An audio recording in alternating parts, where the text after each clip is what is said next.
In the dead of night, between August and November 1888, the streets of Whitechapel were haunted by a figure whose name would send chills down spines for generations. Jack the Ripper. 5 lives were brutally claimed in just a matter of weeks. But were these 5 the only ones? Or is there more to this dark tale than we know? Welcome to our series on unsolved mysteries in history, where we uncover the dark, untold stories from the past. In this first episode, we're diving into one of the most infamous cases in criminal history. Jack the Ripper wasn't just a murderer. He was a phantom who haunted London's most desperate neighborhoods, preying on vulnerable lives. The mystery of Jack the Ripper is layered and complex, but the heart of it lies with the victims. Known as the Canonical Five, Mary Ann Nichols, Annie Chapman, Elizabeth Stride, Catherine Eddowes, and Mary Jane Kelly, each of these women had their life cut tragically short. But they weren't just names on a list. They were individuals, each with a story, each living in a harsh world that seemed to forget them as quickly as they were lost. Yet, despite extensive investigations and sensational media coverage, we know shockingly little about who these women were or why they became targets. Historians have pieced together fragments, but many questions remain unanswered. What truly led them to Whitechapel's dangerous streets? And could the circumstances of their lives provide clues to why they were chosen by the Ripper? Mary Ann Nichols, the first victim, was found in the early hours of August 31st, 1888. She was only 43, but life had been unforgiving. She was separated from her family, struggling with addiction, and driven to the street. Annie Chapman, murdered a week later, was also a woman cast aside by society, trying to survive in Whitechapel's unforgiving alleys.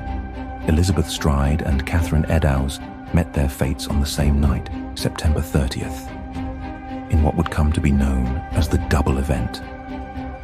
Elizabeth, originally from Sweden, and Catherine, who had been detained for drunkenness hours before her death, were both victims of their times. Then there was Mary Jane Kelly, the youngest and final known victim, whose life and brutal end remain shrouded in mystery and horror. These women were all connected by circumstance and desperation.